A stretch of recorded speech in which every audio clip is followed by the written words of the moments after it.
Jai Hind to all the amazing learners. Welcome to the online classes by Shri Ram Public School. So dear learners, as you know, your English grammar lessons are being taken by me, your one and only Soumya ma'am. So in this classes, we were now going through the vocabulary enrichment. As we discussed in the earlier class that this is very important part of your English grammar. And we were presently on the topic of one word substitute. So this is the lecture number 2 or part 2 of the one word substitute. So before starting of today's lecture, let us first discuss that what we studied in our last lecture. We discussed about the meaning, the importance of the vocabulary enrichment, and then we came to know about the meaning of the one word substitutes. And in that we discussed the first 25 one word substitutes which are very common in your daily lives. Now moving forward, we will discuss the further 27 one word substitutes in today's lecture. The 26th one is a book containing every kind of information. आप लोग ने books देखी होंगी मोटी मोटी जिसमें हर तरीके की इंफॉर्मेशन होती है. मोस्टली ये आपको लाइब्रेरीज वगैरह में ज़रूर दिखेंगी. तो इन्हें हम क्या कहते हैं? Encyclopedia. What we say it? Encyclopedia. Okay, dear learners, as I told you in the last class that here you have to also focus on the way of my pronunciation, and same way you have to repeat after me so that you can be very much clear with the pronunciation as well as the spelling. क्योंकि pronunciation और spelling dear learners एक दूसरे से interrelated होते हैं. जब आप किसी भी pronunciation को एकदम clear करके बोलेंगे, उसको सुनेंगे, तो आपको अपने आप उस words की spelling के बारे में पता चल जाएगा. Okay. Now moving further, our 27 one word substitute is a person who examines. Okay, जो examine करता है, जो check करता है, उसे हम क्या कहते हैं? Examiner. What we say it? Examiner. Okay, now 28th one, a thing which is fit to be eaten. जो खाया जाता है उसे क्या कहते हैं? Edible. E-D-I-B-L-E. Edible. Now 29th one, to root out an evil. किसी भी evil को जड़ से उखाड़ देना उसे क्या कहते हैं? Eradicate. मतलब कि remove कर देना. Eradicate. Eradicate. Okay. Now 30th one, to send articles out of the country. कोई country में से कोई सामान जो है बाहर भेज दिया जाता है तो उसे हम क्या बोलते हैं? Export. What we say it as? We say it export. Okay, I hope you are clear with this one word substitute. 31st one who is filled with excessive zeal मतलब energy, especially for a religious or political cause. जिसके पास बहुत ज़्यादा energy होती है, specially किसी religious और political purpose में जो उसे लगाता है उसे क्या कहते हैं? उसे कहते हैं fanatic. What we say it? Fanatic. Then 32nd one, of a brother. भाई की हत्या कर देना उसे क्या बोलते हैं? Fratricide. What we say it? Fratricide. और third one, one who is very attentive and concerned about accuracy and detail. जो बहुत ही ज़्यादा कंसर्न होता है कि सब कुछ काम परफेक्ट हो, कि पूरी एक्यूरेसी के साथ हो, उसे क्या बोलते हैं? Fastidious. What we say it? Fastidious.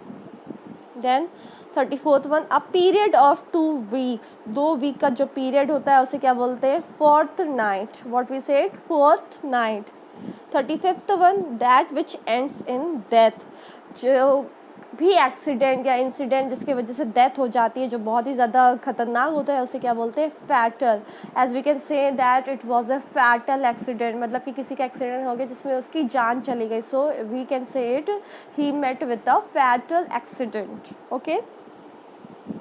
Then 36th one, one who is interested in the welfare of women. जो हमेशा वेलफेयर की ऑफ वुमेन की बारे में बात करता हो, औरतों की भलाई, उनकी राइट्स के बारे में बात करता हो, उसे क्या बोलते हैं? Feminist. What we say it? Feminist. ये वर्ड आपने इधर रिसेंटली कई बार सुना होगा क्योंकि बहुत सारे NGOs और बहुत सारे सोशल वर्कर्स होते हैं, मैन एंड वुमेन बोथ, जो वुमेन के राइट्स के लिए लड़ाई करते हैं, तो हम उन्हें फेमिनिस्ट बोलते हैं. Okay. 37th one, a makeup room behind the stage. जो अक्सर जो है मेकअप रूम होता है जहाँ पे एक्टर और एक्ट्रेसेस तैयार होते हैं किसी भी स्टेज पे जाने से पहले, किसी भी फिल्म में शूटिंग करने से पहले, उसे हम क्या बोलते हैं? Green room. It is said as green room. मतलब कि तैयार होने वाला कमरा, that is green room. 38th one, money paid to an employee after his retirement. जब किसी एम्प्लॉय की रिटायरमेंट हो जाती है तो उसे क्या बोलते हैं, ग्रेच्युटी बोलते हैं। ओके, अब आपने सुना होगा कि पेंशन भी तो सेम जैसा कुछ होता है। तो पेंशन तो कई पर्पस पे दिया जा सकता है, जैसे कि रिटायरमेंट हो गई तब भी दिया जा सकता है, किसी पर्सन की डेथ हो गई तो उसके बिहाफ पे उसके स्पाउस जो कि कहते हैं हस्बैंड या वाइफ या फिर उसके चिल्ड्रंस को दिया जा सकता है। ओके, या उसके डिपेंडेंट को दिया जाता है। पर ग्रेच्युटी जो होता है वो एक पर्सन के द्वारा ही जमा किया गया होता है उसके ऑफिस में, मतलब कि वो अपनी सैलरी में से कुछ पार्ट जो है वो कंजर्व करके रख लेता है कि वो उसको अपने रिटायरमेंट के टाइम निकालेगा। तो उस पैसे को हम लोग पर्टिकुलरली जो रिटायरमेंट के बाद एक पर्सन खुद ही निकालता है अपने जमा किए हुए पैसे से, उसे हम ग्रेच्युटी कहते हैं। Okay, so I hope you might be clear with the difference between pension and gratuity. Okay, now the place for storing grains, जहाँ पे अनाज वगैरह स्टोर करके रखा जाता है उसे क्या कहते हैं, granary. It is said as granary. Then 40th one, a medicine that kills germ, जो जर्म्स को मारते हैं उस मेडिसिन को हम क्या कहते हैं, जर्मीसाइड। What we say it, जर्मीसाइड। Okay, I hope this all one word substitution up to 40 number is clear to you. Now moving further, a post for which no salary is paid. Okay, कोई post जिस पे एक person रहता है और उसके लिए वो कोई सैलरी नहीं लेता है तो उससे कहते हैं honorary. Cause eggs to produce the young, जब एग जो है वो फूटते हैं ताकि उसमें से एक यंग स्पीशीज निकल सके तो उसे क्या बोलते हैं, हैच। जैसे कि मुर्गी का अंडा, the chicken hatches from the egg. Okay, a place of shelter और सेफ्टी, जहाँ पे शेल्टर या सेफ्टी मिलती है उसे क्या बोलते हैं, heaven. Okay, HAVEN, heaven. One who never dies, जो कभी नहीं मरता, immortal, like we say the gods are immortal, भगवान कभी नहीं मरते हैं, वो अमर है, so that is immortal.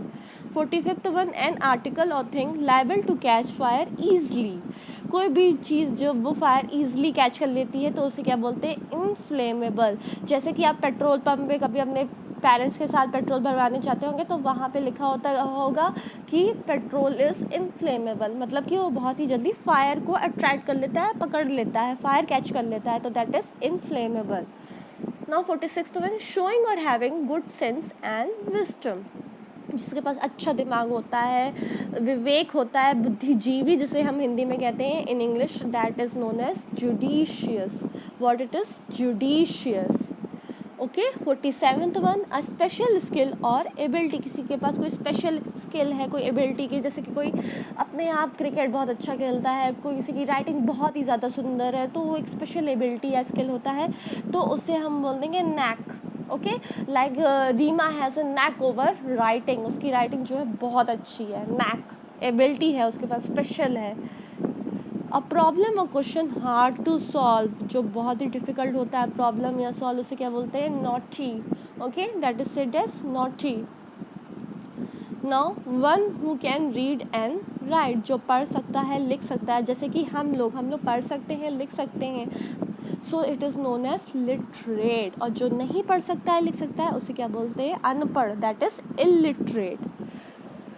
Okay, now 50th one, you can see we are very close to the end of our today's one word substitution. So 50th one is a copy of a book, piece of music etc. before it has been printed. एक copy बना के रख लेते हैं, piece of music बना के रख लेते हैं, जो कि एक ड्राफ्ट फॉर्म में होता है, मतलब कि रफ फॉर्म में होता है, इससे पहले कि जो फाइनल बुक है वो प्रिंट हो सके, तो उसे क्या बोलते हैं, मैन्यूस्क्रिप्ट। Okay, manuscript. जैसे कि हमारे अर्लियर टाइम्स में मशीनें नहीं होती थी प्रिंट करने वाली, तो जो कवि वगैरह होते थे वो खुद अपने हाथों से पत्तलों पे लिखते थे, ऋषि वगैरह, और वो एक रफ फॉर्म में ही होता था, तो उसे हम मैन्यूस्क्रिप्ट बोलते थे। Okay, 51st one is and disorderly crowd of people, mob. आपने बहुत सुना होगा, आजकल का मॉब लिंचिंग बहुत ही कॉमन वर्ड है, तो एक क्राउड ऑफ पीपल, लोगों की भीड़ जिसमें कोई कंट्रोल नहीं है, कोई ओबीडियंस नहीं है, उसे क्या बोलते हैं, mob. Now 52nd last one word substitute of our session is a person with a bad reputation. Okay जब किसी को रेपुटेशन को हम गिराते हैं, जैसा कि हमने अपने लास्ट लेक्चर में पढ़ा था, तो हम उसे डीफेम कहते हैं, ठीक है। पर एक पर्सन जिसकी रेपुटेशन ऑलरेडी ख़राब हो चुकी है, जिसकी ख़राब रेपुटेशन है, जो बहुत ही शैतान बच्चा है क्लास का, सबको पता है, तो उसे क्या बोलते हैं? नोटोरियस।